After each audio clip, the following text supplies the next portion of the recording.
Hello everyone. Let's continue to look into the example of how do we reduce the crosstalk when we actually increase the drive strength of this particular inverter.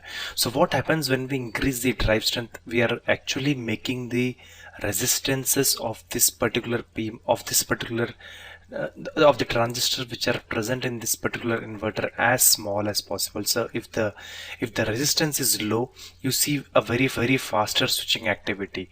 So this is because of the slower switching activity of this particular inverter. And once we make this particular inverter a bit fast, that is when we make the resistances of the PMOS transistors of this particular inverter very low, you will see a faster switching activities. And let's see how does it actually help to reduce crosstalk. Okay, so this is one of the example that we had taken some time back to explain the impact of crosstalk on the setup time.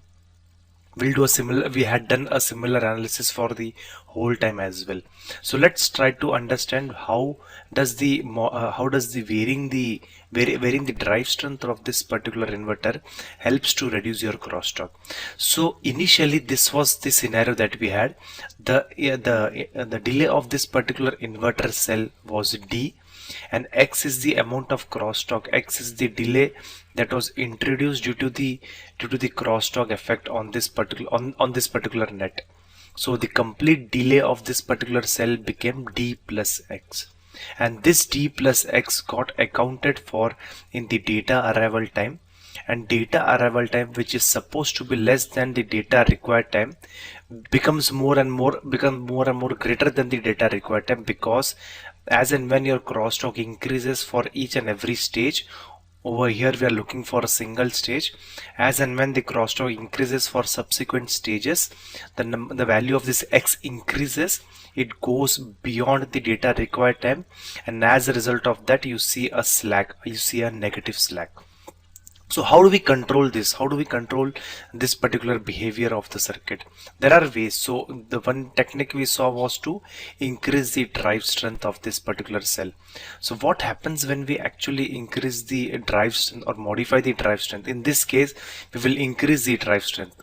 Okay, so when we increase the drive strength, the resistances of this particular inverter itself will go very low, and if the resistance go low, there is very less resistance to things happening over here, and as a result of this particular thing becomes very fast. Okay, let's see that. So you increase the drive strength first, you made it more and more stronger. Basically you reduce the resistance of this particular inverter. Okay, and as a result of this there are two things that will happen. So first of all, since this itself is very fast, you'll see a faster D. Okay, the delay will be very fast, and second, your crosstalk impact will be very less, will be very minimal, because this amount of charging effect that is happening over here will immediately get discharged by the low resistance path of this particular inverter. And since now the resistance of this particular inverter is low compared to the previous one, the discharging will be faster. So it happens something like this. If you look into this particular waveform now, initially you had a bump, and now the bump will be very minimal, as good as a negligible one, but this bump will be gone. And as a result of that, if you see the extra delay that was added due to crosstalk, that has gone now, and on the top of that you have increased the delay of this particular cell. But by increasing the delay, it means the D, it's already faster. The D has become, oh sorry, not increase, you have reduced the delay of this particular cell. You have made things faster. So initially if D was, let's say 20 picoseconds, now it's 15 picoseconds. You have made things faster over here. So your D has reduced, your D has become to D dash, your X has reduced, your X has become to X dash, and now the complete whole equation D dash plus X dash has reduced. So basically, by modifying the inverter, by increasing the drive strength of this particular inverter, the complete cell, the complete behavior of this particular cell has been turned down from D plus X to D dash plus X dash. And this particular this particular d dash plus x dash, if you take it and put it in this particular equation, you will see the modification in the data arrival time. Your data arrival time becomes theta dash plus x dash. Okay, x dash is the same as it was here, and theta dash is because of the complete combinational delay. And now since d has reduced to d dash, your complete combinational delay theta has been reduced to theta dash. Okay, this is the impact of the impact on the data arrival time. And now the data, the theta, the equation, the terms in the equation theta dash plus x dash is less than, very less than theta plus x. So now this will help us to reduce the left hand side of the equation much less than the data required time.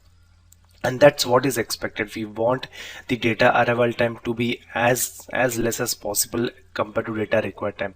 Not very less, because it might lead to other problems, for example hold timing, but it should be less at least than the data required time. And this technique will actually help in two ways. First of all, it will make the cell fast. Okay, it will make this particular cell fast. It will make this delay less, basically from 20 picoseconds to 15 picoseconds. The cell of the delay of this particular cell will reduce, and also the impact of the crosstalk will be minimal. Okay, and why it will be minimal? Because initially the amount of bump that it created, it was discharging through this particular inverter itself, but the resistance of this particular inverter was a bit high compared to the resistance of the inverter that we have over here.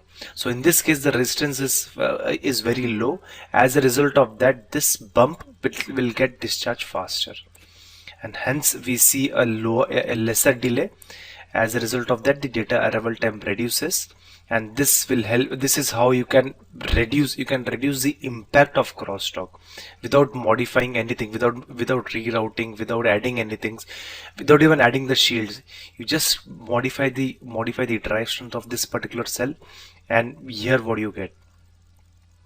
Okay, so next is we have to look into a similar kind of analysis, similar kind of example for the hold as well.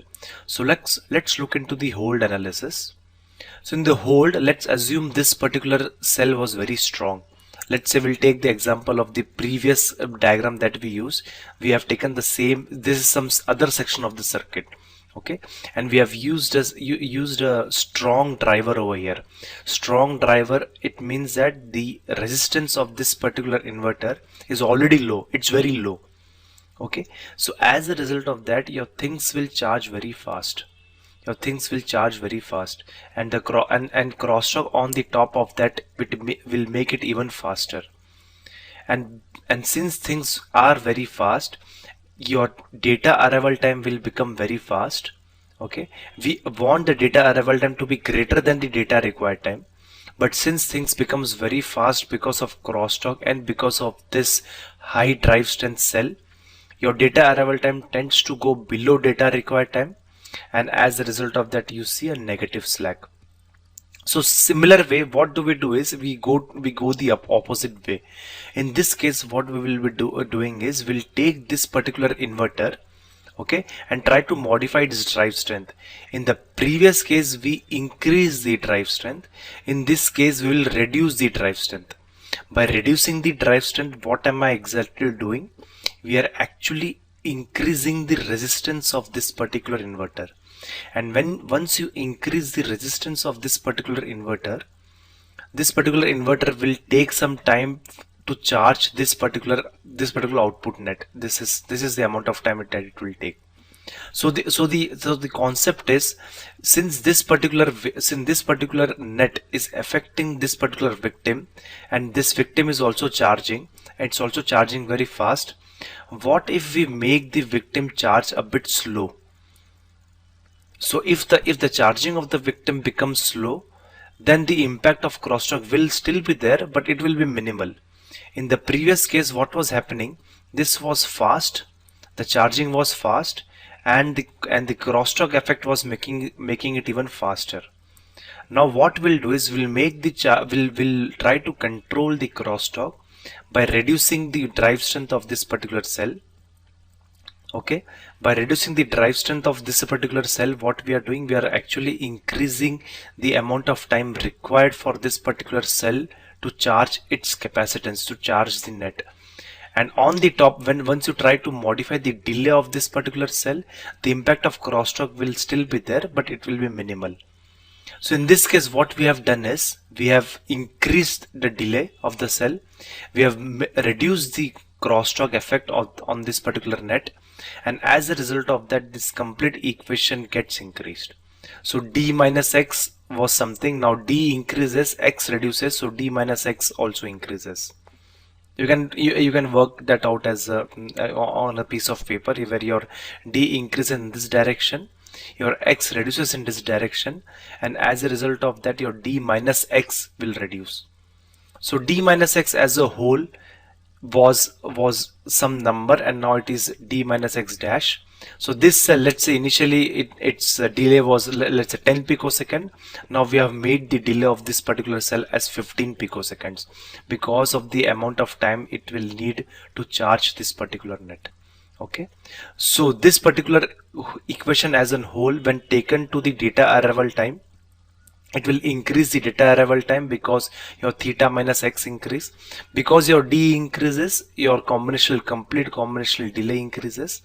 And if the complete combinational delay increases, the complete left hand side of the equation increases.